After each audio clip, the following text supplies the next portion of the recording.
Good morning to a brand new day. Time to learn and games to play. Learning things is so much fun. Learning is good for everyone.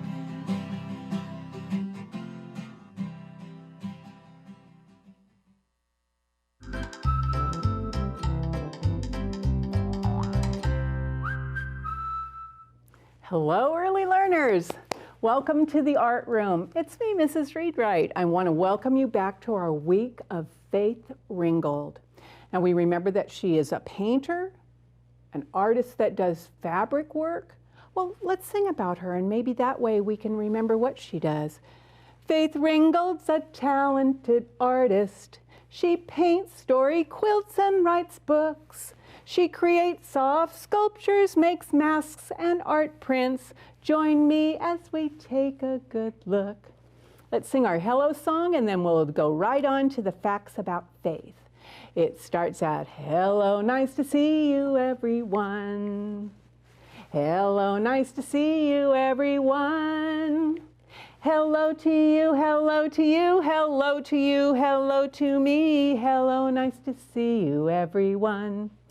The things I want to tell you about Faith Ringgold are these. She had a sister and a brother, and she also made a painting called Brother and Sister. And I have it here on the chart, and I also have a new picture of Faith. Here she is with, again, the kente cloth wrapping around her hair and her African-style clothing and always her big, fancy jewelry.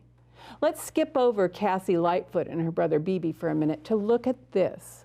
Because when Faith wanted to be an artist, just like Georgia O'Keeffe, women were not allowed to be artists. They could be an art teacher, but they were not allowed to be artists. And she just thought that wasn't right. So from the time she was a young woman, she said, women can do the same things. Why aren't we allowed?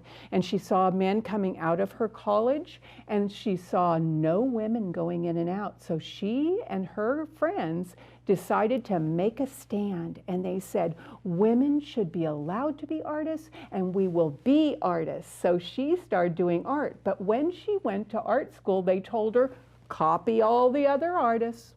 Do what they do, paint the way they do, draw the way they do, and she did it. Because they know if you copy someone else's work, you learn some good strategies and techniques on how to make it look really good.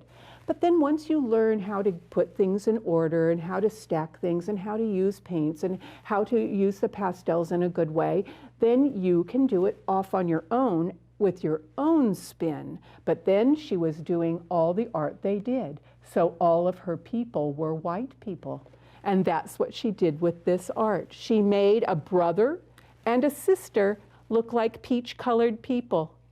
And so that was the doll that looked like the people, and she did that artwork. Well, the reason I'm showing it today is because we're going to do a brother and sister in our artwork today. Maybe you'll make the girl flying over the bridge, or maybe you'll make the boy. So these are made-up people, Cassie and Beebe. They're in her story of Tar Beach, and she tells the story how they're lying there and they decide to fly over the bridge. And remember her saying, if one can, anyone can.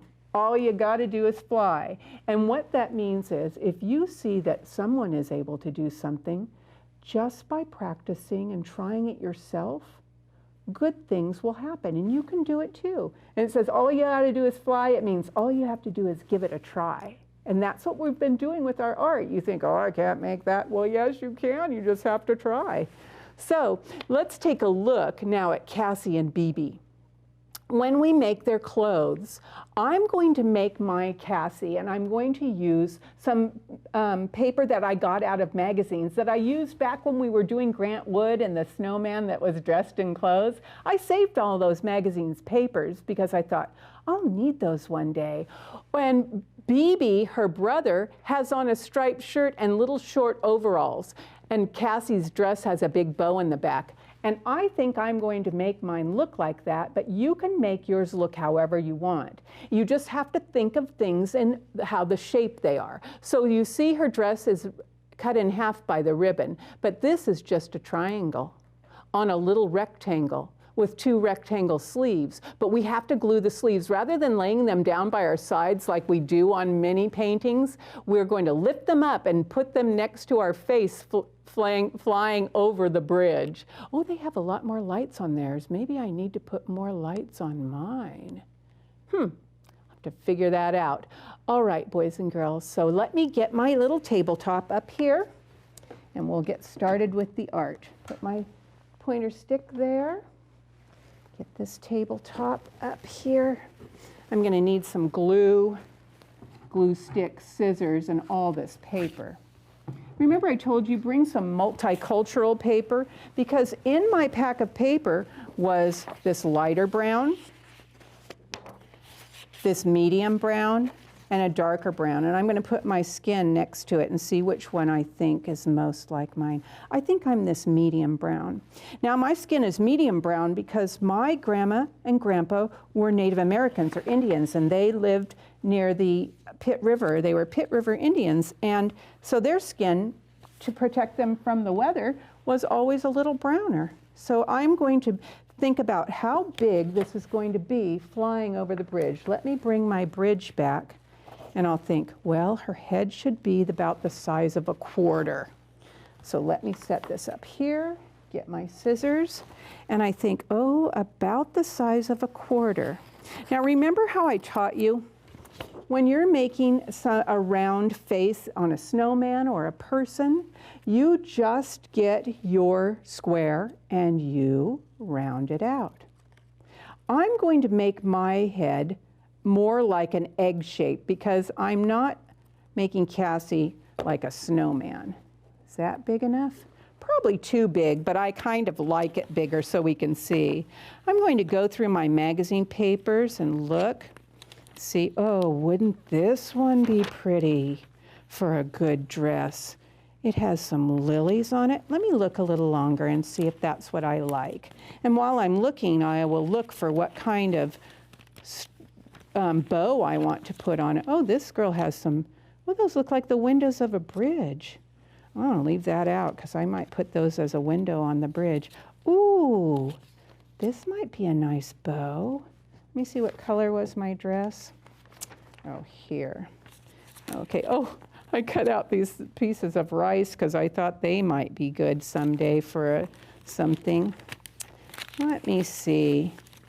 Are you looking through magazines and getting out paper? Ooh, this will be good because it's a dark blue. Okay, so I am going to make a dress. Now, I have been cutting out paper a long time. I have been drawing and making art a long time. So I can think, I don't need to draw a triangle and cut it out. But if you need to, I'm going to show you how. I find the corner of my paper and I go up, and I find the corner of the rest of that color and I go up. I think, okay, that's good. But if you don't need the pencil, don't use it. I'm going up here like this and over and going up and stopping and thinking, is that going to be a big enough dress? Might be too big. I'm going to cut off a little bit of it. You just keep measuring, placing it and replacing it. Okay, that'll be the good skirt part. I'm going to use 2 rectangles of the paper for her sleeves. So I find another place that has a lot of the color, and I'll do this. And I hold it up next to it and say, is that the middle part of the dress? Pretty good. So I'll cut that part of the body and see, does that rectangle fit with her head? Pretty good. Maybe a little too wide, but that's okay. I can fix that. Then I'm going to make my 2 rectangles for the sleeves. And you know what I like to do? Let me make sure they're lined up. If you want to do one at a time, that's safest, but I'm still going to cut mine around. Remember, I cut the round, let me set it here so you can see. I cut the round top, excuse me, to show where the shoulder is. So I'm going to make it a little narrower because it makes her look like she's been lifting weights and has such big arms. I don't need that for my Cassie. and I'm making her arms go over her head to fly. Now I'm going to go back and put this forward, find that piece of fabric that I want to do for her bow. Maybe I'll just use white like they did. I'm going to use just this plain white bottom part of the paper where the design was. I'm going to put a ribbon and a second ribbon and a piece for her waist. So I can do this and go across. Oh yeah, that'll be good. Okay, when I move it all over here, that will work out. Now I'm going to cut her arms to go over her head. And we know that our arms are just 2 rectangles. I'm going to leave a part for her hands. Let me see how far up. Oh, that's so long, Mrs. Retreat. She doesn't have giant arms like a monkey. I have my little rectangle. I'm folding it in half. And I'm going to cut. And it's kind of going to look like a mitten at first. I put my thumb out, just like I taught you, because the thumb faces the body. Go around the hand and go down. I think that will be good. Will it? Thumb in, thumb in. Yes, it goes great. I might have to glue it later. I can see this is taking me a little bit of time. I'm not sure if I will have time to glue this all down. But in this picture, because they are lying on their rooftop on a mattress, they don't wear any shoes. Because you know you don't want to get on your bed with your shoes on. Because what that does is make your sheets all dirty. So I'm cutting up here, putting her legs, and I just am making her leg go down. And her foot is like a little egg shape, kind of egg shaped like her legs, like her head was. And I'll put this leg up here and this leg up here. I think I have time to do this part, but then I know I need to add some hair to her. Oh my goodness, one of my magazine papers has some good hair.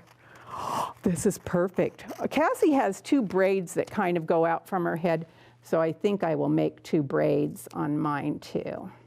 Just 2 pieces. I'll make them rectangles later. Oh, I'm so happy I saw that hair piece. If you don't have hair, I would just use darker brown paper for her hair. I could put it off to the side like this and like this. Oh, goodness. And she's looking down, so I'm going to have to make her hair go back. She wants to look down at the bridge. So when I glue this all together and put it up in the sky, I might put a little nose on her and make sure that she has a way to look down at all the buildings below. All right, boys and girls, let me tell you about tomorrow. Tomorrow we're going to be making a sunflower quilt. It's a paper quilt made with sunflowers. So bring white paper and a pencil, a ruler if you have it, coloring tools, watercolors or pastels or crayons. And we will meet back here and we will make the sunflower quilt. So let's sing our goodbye song. Goodbye, see you next time, everyone. Goodbye, see you next time, everyone. Goodbye to you, goodbye to you, goodbye you, goodbye to me. Goodbye, see you next time, everyone.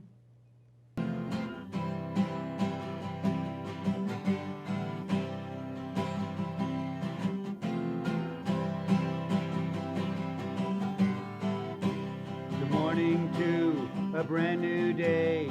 Time to learn and games to play. Learning things is so much fun.